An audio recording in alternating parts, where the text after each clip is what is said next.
Welcome to This Explainer. I am absolutely thrilled to have you here today because, well, we're looking at a topic that is quietly causing absolute panic for millions of taxpayers right now. We are going to unpack the hidden rules of the Section 87A rebate, basically what we're calling the rebate trap. Honestly, if you've sold even a single unit of a mutual fund or a stock this year, the government might owe you a lot less in tax rebates than you think. Today, we're going to uncover exactly why so many smart investors are getting caught out, and more importantly, how you can protect yourself. Okay, let's dive into this by looking at a very real, very common scenario. Meet Rahul. Rahul is a hardworking professional, earning a solid salary of 10 lakh rupees a year. And like millions of other savvy investors in India, he's been diligently investing in mutual fund SIPs. You know the drill. This year, he decides to cash in, selling a few of those units to fund a nice family vacation. When tax season rolls around, Rahul does the math, sees he's well under the new regime's threshold, and assumes he's completely safe. He figures his income is entirely tax-free. And honestly, why wouldn't he? When Rahul looks at all those flashy headlines about the new tax rules, he absolutely expects his total tax liability to be exactly 0 rupees. Zilch. Nada. So he files his return, breathes a massive sigh of relief, and just goes back to his daily life, fully confident that he doesn't owe the taxman a single rupee. But then, a few weeks later, Rahul opens his email to find a massive shock. Instead of a successfully processed zero tax return, he gets a sudden, glaring demand notice from the income tax department for 45,000 rupees, plus interest. I mean, he is completely blindsided. How did a seemingly tax-free income suddenly turn into a massive tax bill? Well, this right here establishes the core problem we're going to solve today. Section 1. Section 87A Thresholds Explained. The False Sense of Security. Let's quickly look at the two tax regimes so we're all on the same page. Under the old tax regime, you get a rebate of up to 12,500 rupees, provided your net taxable income is 5 lakhs rupees or less. Pretty straightforward. But under the new tax regime, which is now the default for everyone, remember, you get a massive rebate of up to 60,000 rupees as long as your net taxable income is 12 lakh rupees or less. Now, a vital, and I mean absolutely crucial detail to note here is that this rebate is exclusively for resident individuals. Non-resident Indians or NRIs, you're completely excluded from claiming this, regardless of your income level. And this brilliantly illustrates the trap. Because when people see that 12 lakhs rupees threshold for the new tax regime, they automatically ask themselves, so if my total income is under 12 lakhs rupees, my tax is 0, right? It seems completely logical. It's exactly what all the mainstream headlines suggest. Section 2. The rule nobody reads. The special rate income trap. The answer to that previous question? It is a resounding, definitive no. The core confusion stems from a little thing the tax department calls special rate income. See, the Section 87A rebate is strictly and only available on normal rate income. Normal rate income is things like your regular salary, rent you receive, or just standard business income.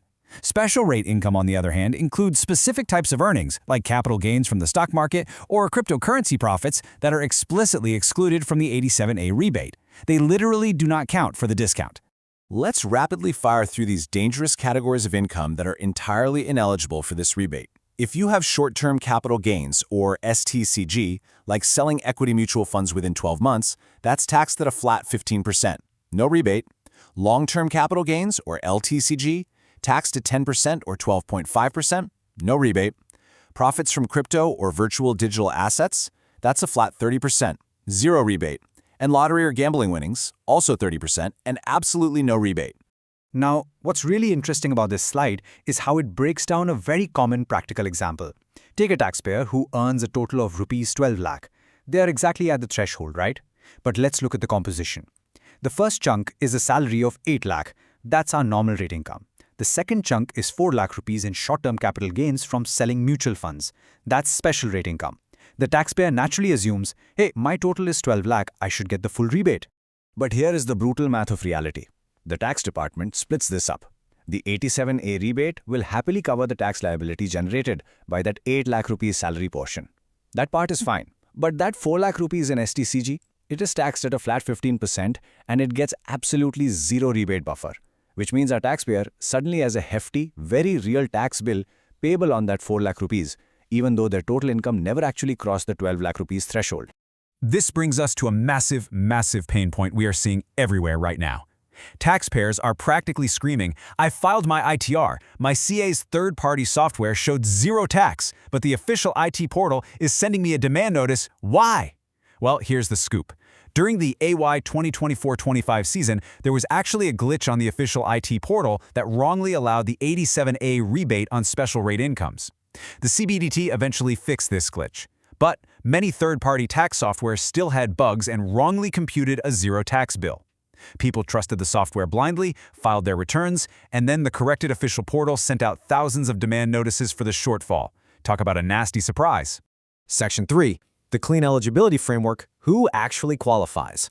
So, the crucial point is figuring out exactly where you stand. And to do that, you need to know which of these three columns you fall into. Column 1 is the yes column. You absolutely get the rebate if you're a resident individual, your net income is under the threshold, and your income consists only of normal rate things like your salary. Column 2 is the no column. You do not get the rebate if you're an NRI, if you have crypto or lottery income, or if your total income exceeds the threshold even by one single rupee. And column 3, that's the gray zone. This is mixed income, like our previous example of salary plus STCG. Here, the rebate applies partially, covering only the tax on the normal salary portion, not the special rate tax. Now, before we get to the fix, I need to warn you about the top mistakes people are making right now. First up, confusing gross income with net income. The threshold applies to your net taxable income, meaning after your ATC or ATD deductions, not your gross salary. Second, assuming tax-free up to 12L is some magic blanket rule for everything. It's not. Third, mixing salary and STCG in a single mental calculation. As we just saw, they are treated completely differently.